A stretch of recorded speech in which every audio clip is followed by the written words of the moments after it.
Good evening, Windsor. This is Angie, and it is Monday, April 6th, and this is our evening COVID-19 update. We have a handful of updates and items to cover tonight, so we will jump right into it. The case update today in the state of Florida as of 6 p.m. is 13,629, just about 1,300 cases more than yesterday evening, which again is significant. Our death toll, unfortunately, is up to 254, and it is a percentage of 14.8% of individuals that are hospitalized do succumb to COVID-19. So again, just a lesson for us to continue doing what we're doing, keep residents home and safe from any potential exposure.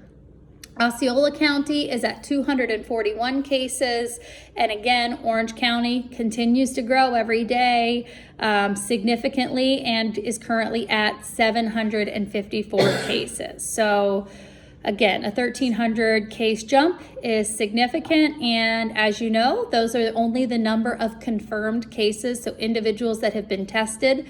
There are many, many people who are at home and are COVID-19 positive but have not been tested and therefore are not captured in those statistics. So a lot of local cases, and we continue to be so pleased that at this point we are COVID-19 free, and must attribute that to all of the hard work and sacrifices of the residents and staff here at Windsor. So that's a good way to start the week.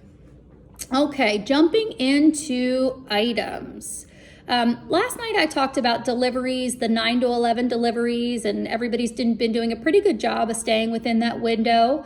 That said, we did have a couple of individuals today that had deliveries of alcoholic beverages that did not let us know in advance, and therefore we did not have their identification on hand. So again, please be mindful if you do put in an Instacart or shipped order and you do purchase alcohol, you will be required to show your shopper your license. So you can either give us a copy, bring it down, we'll make a copy of it and show it for you, or you'll need to come down and show your identification. So, excuse me, hiccups. I just had dinner.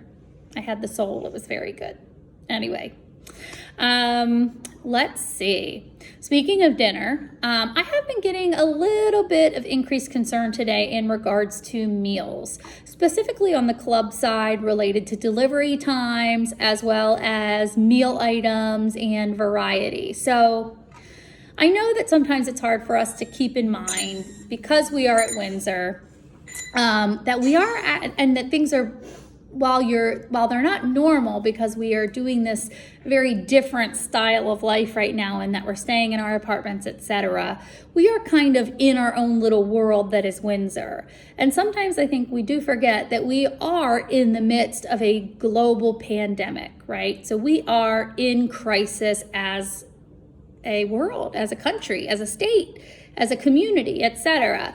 So while I know that every day, every meal is not going to be everyone's favorite, and the ribeye might be a little tough, or it might have a sauce, or, something just might not appeal to you. I just want us all to be mindful of that, we do have a team of staff that are working so hard to make sure that we're feeding and keeping, our 150 residents and 100 employees well fed and well nourished, making sure our immune systems stay strong. So in the event that anything happens, we are as ready for it as possible. But I know everybody's not going to love every meal. I've been here for, today's the 6th. I have been here for 18 days or so right now, and some of the meals I loved. I really enjoyed the sole tonight as an example, and then there are some meals that haven't been my favorite meals. And sometimes I say that and somebody else says, oh really, I love that. So I know that it's hard, especially when we're offering a limited menu with 2 entrees and a side, a veg side and a starch side, that it's not going to appeal to everybody. And again, that's why we created the grocery program. And again, I've heard a couple of comments about the grocery program, this is a little too expensive, or there's not enough variety. But again, we're doing our best to provide services. We're doing our best to keep the costs down. We can't provide everything to everybody all the time. We kind of talked about the yogurts, etc. We can't have 4 different flavors. We can have the one flavor. and certain sizes are available to us and not. And we're also trying what we do order, whether it's to feed the residents and the staff or it's for the grocery program. We're really trying to limit the number of vendors. So like typically we had a specific vendor that we order bread from, and a specific vendor that we ordered seafood from, and then one that we got meat from, and then one that we got dairy from, let's say, and one that we got all of the other stuff from, right? So right now, because of the issue that we're having, is we're actually trying to limit our vendors, because the more interaction, the more opportunity that vendors have to come into the community, the more opportunity for transmission. So that's something we're doing corporately, is trying to minimize the number of different vendors coming into the community and potentially exposing our staff and therefore our residents. So we are working with a little bit of a different level, a little bit of a different product. I don't want to say level of product, because largely the level of product we're still ordering is the same, but maybe the options and choices will vary a little bit. So please do bear with us as we are a few weeks into the village delivery program, which seems to be going well. We're just 1 week into the club delivery program that is going okay, but we've got to work through some of the kinks, in order to provide all of the residents in the 6-story meals, timely, hot, etc. It's a bit of a challenge, and we're working out the kinks. And every day we're trying things differently. We're trying to put different processes in place to make sure that the resident experience at your table is as positive as possible. But we do ask you for a little bit of grace during this time while we figure things out. Unfortunately, I think we're going to be in this for a while. So unfortunately, you'll have time to perfect it, but our goal is to perfect it as soon as possible. But just please bear with us. The team are working so hard.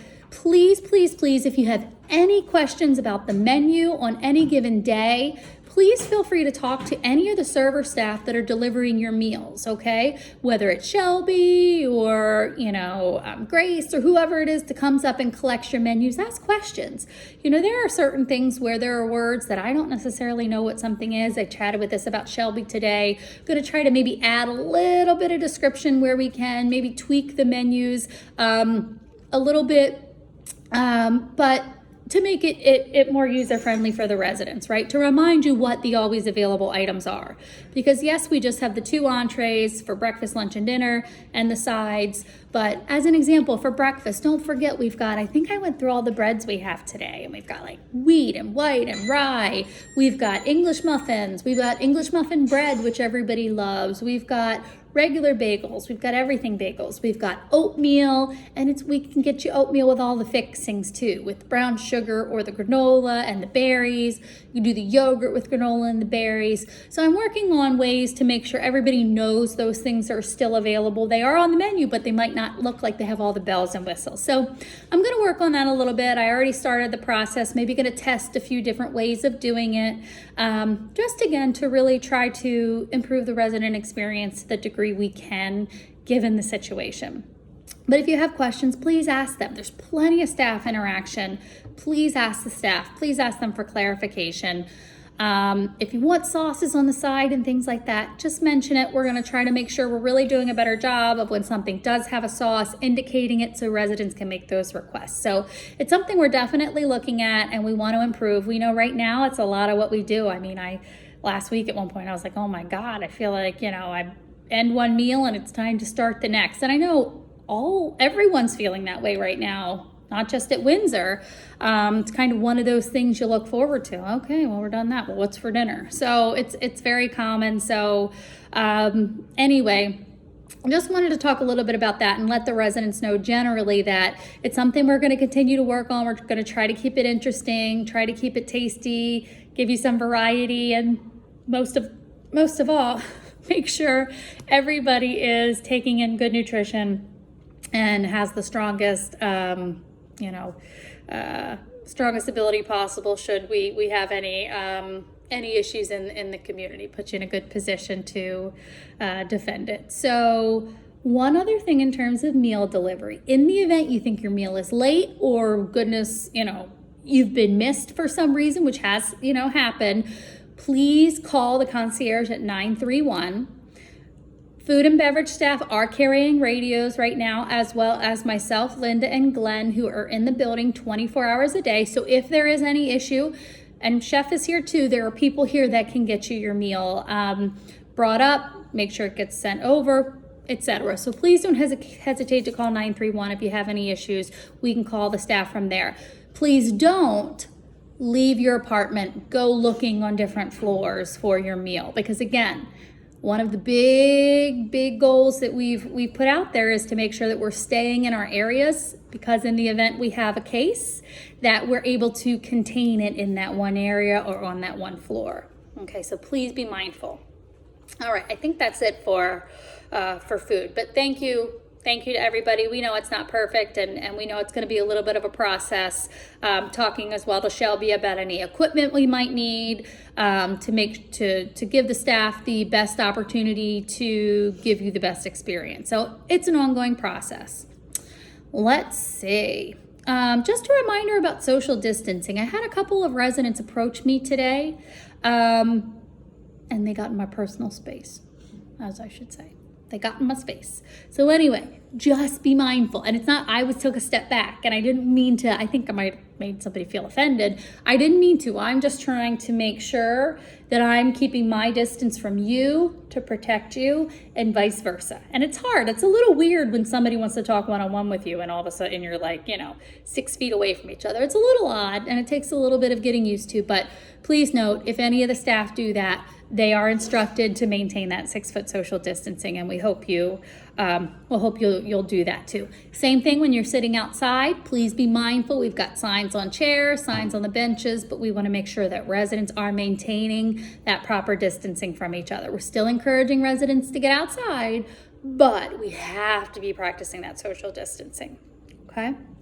In fact, so the Department of Health gave me a call today. They called me today. I've talked to them a couple times in the last couple weeks. Well, today they called me and they said, Ms. Layfield, we're going to be calling you Monday, Wednesdays, and Fridays and checking in on you and doing our best to help your community stay COVID-19 free. Great. So just so you know, some of the things that they're asking communities when they call, and these are all things that we're doing, which is great news. But just so you know, they're asking. I think some people are like, I think she's making this up as she goes along, but I'm not. It is based on recommendations by the CDC, the Department of Health, Life Care Services, the Agency for Healthcare Administration, etc. And we're just trying to take all this information and do the best we can. And the good news is, when she called today, I felt really good about my answers, all honest, but it was good news. So some of the questions were, do you have any residents with that are in distress at this time? Nope. Although a couple people were mad at me about food, so they might have been in distress, but not that kind of distress. Do you have anybody with shortness of breath, etc.? And I said, well, unfortunately we do, because we're a senior living community and we do have some people with shortness of breath, but not that kind of shortness of breath, luckily. So that was good news.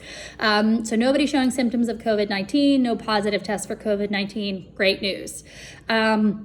Other questions were, are you screening everybody that's coming into your community? Are you prohibiting visitors? Are you taking everybody's temperature? Do you have access control at your community? Meaning, do you have a system set up that people can only get in through certain ways of the community? So as we have the valet tent set up now out towards the fountain, they get screened there, then they come in the front of the community. The only people that go around to the village entry are people that check in with the valet and have an appointment to pick somebody up for a medical appointment, etc. So we've got that in place. One of the other questions that they asked me was, have you ceased all of your communal dining and all of your group activities? Yes, absolutely. And somebody just asked me today, can't we go back to doing the buffet in the middle of the dining room? And unfortunately we can't. And again, it was validated by that Department of Health call. This is what needs to be done. This is what's expected at this time. This is going to give us the best chance of remaining COVID-19 free. In addition to that, they also asked, are all your residents staying in their apartments with their doors closed? So be mindful of that, okay? Because again, that door is going to serve as a barrier to any issues or any virus, potentially just another barrier of keeping things out of your apartment. That's again while we're asking the residents that can, and there was a little confusion about this last night, I heard, specifically on the village side. The village side's got their rhythm down. You've been doing this for a few weeks now. You have your system. So whatever your system has been or was, stick to it. Molly, Andrea, Debbie, they know your system. You're good. The club side is when I specifically mention if residents that are able to, and the majority of you are able to, please come to the door and get your food. Okay, I do not want the staff coming into your apartment. We've suspended housekeeping. You've made all these huge sacrifices. The last thing I want is somebody dropping off a meal and contaminating your apartment. All of that sacrifice, etc., is in the wind. So please be mindful. Please don't leave your door cracked so the staff can just bring it in. I want them to knock and I want you to come and get it. Again, there is a method to the madness. And again, all of these are reasons why we're so far so good. Okay, so please be mindful of that.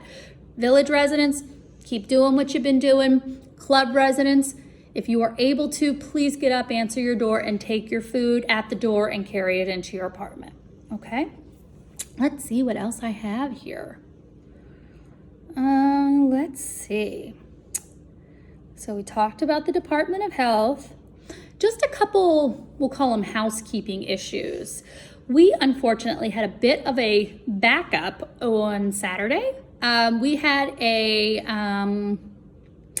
backup in our grease trap, which is really gross. And it's very gross. I try to forget it. It's terrible. It's stinky. You might smell it if you're out on the back side of the building by the loading dock. You might still smell a little bit of a rancid odor, and it was from that backup. And what happens is the sewer from our first floor and the grease trap from the kitchen all come together. And what happened was, unfortunately, there were some wipes and some other debris that got caught in a joint. I guess I'm gonna try to pull this off, but got stuck in a joint where the pipe turns and caused a backup. Well, unfortunately, when we snaked it on Saturday, we did find that there were an abundance of wipes. And we talked about this before. Please be mindful not to flush wipes, even if they're flushable. They're not really. Please, please, please don't flush those wipes. It did cause, in this situation, with some other factors, cause that backup. And it was stinky and messy and inconvenient. And we had to move in on Saturday, and it was a bit of a debacle. We got through it, which is good. Glenn and Marcus and the housekeepers were all over it and did a great job identifying it quickly and addressing it quickly. And thankfully, the plumber actually got out of here very quickly, so we were able to address it. But again, some of these things sometimes are preventable. We just have to keep reminding ourselves that, oh, it's just one wipe here or one wipe here. But when you have a community of 150 residents and one day 250, 300 residents, if everybody does just one here or there, it can become a pretty significant issue. So just be mindful of that. We are going to be renting some fancy, gosh, what's that thing they use in hockey games, on the ice? Zamboni? It looks like a Zamboni. It's almost like Marcy's fancy floor cleaner, but it's for outside, and it'll help us get up some of that grease out of the concrete that has left it looking a little icky. So that'll be coming. So please bear with us. Almost lastly, we talked last week about the fact that we're all in the community constantly and we're doing these to-goes. We are creating a lot of trash. Last week we talked about making sure that we're disposing of things properly, that we're not throwing things down the trash chutes that aren't in bags, whether it's a jar, because we were concerned, oh my gosh, an employee could be down there and it could shatter, could hurt somebody. It was cat litter one week, just kind of poured down there, things like that. And you can imagine it gets messy down there. There's actually at the bottom of the chute, there's a room. And there's like these little carriages that catch the trash, and the staff have to push them out. And then we have to kind of put everything in the dumpster. So it's a messy job. What's that show? Dirty Jobs. Like it could be one of those episodes. And it gets even dirtier when we aren't disposing of our trash properly. So the latest and greatest in the trash chute diaries is that people are, unfortunately, after they're done with their, woo, that was fun. Sorry, got your attention.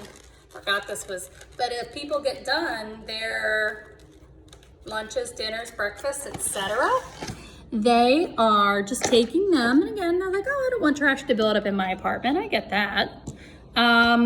They are just taking those into the trash room and just dropping them down the chute.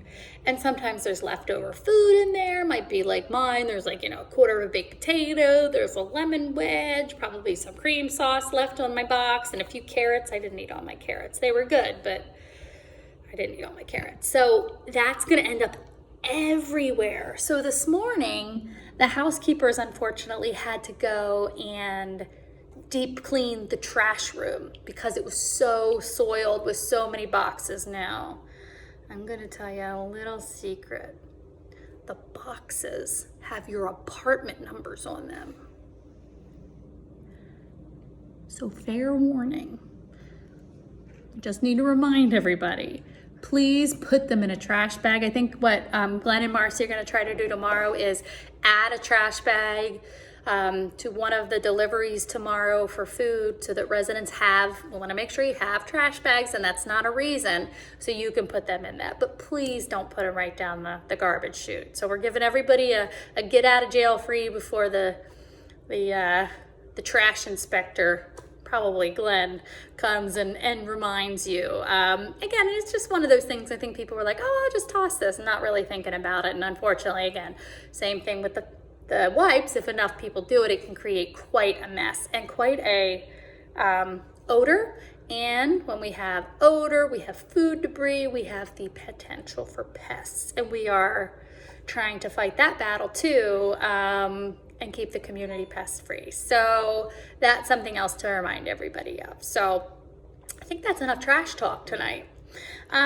Otherwise, I want to wish the lovely Miss Lynn Spillane a happy birthday today. We are so glad to have you here at Windsor, and while we know it's probably not the ideal birthday, we hope that you were able to have a good day, and we look forward to celebrating many more birthdays with you, not during an epidemic. So there's that. I'm gonna check my notes real quick and make sure I've got everything noted here that we talked about. I think that is about it for tonight. So that was a little bit more of a robust update than we had this weekend, and that usually comes with the Mondays. So hopefully it is a quiet week here at Windsor, and we continue to get through it in good, safe, healthy fashion. That is how my goal for every day. And I thank you all for your continued support, and wishing everybody good health and no boredom. Hope you are finding something to fill your day. I know Cece's got a lot of good content. Celebration Foundation, Mike Jackson and Kathleen Scipio sent us a ton of stuff over the weekend, so I'm sure Cece's going to be working that into the schedule over the next several days, and that should be a lot of fun to watch. So that's that. I hope everybody has a wonderful evening, and I will see you tomorrow, same time, same place. And you should be getting a copy of Angie's notes tomorrow with your breakfast delivery. Thank you.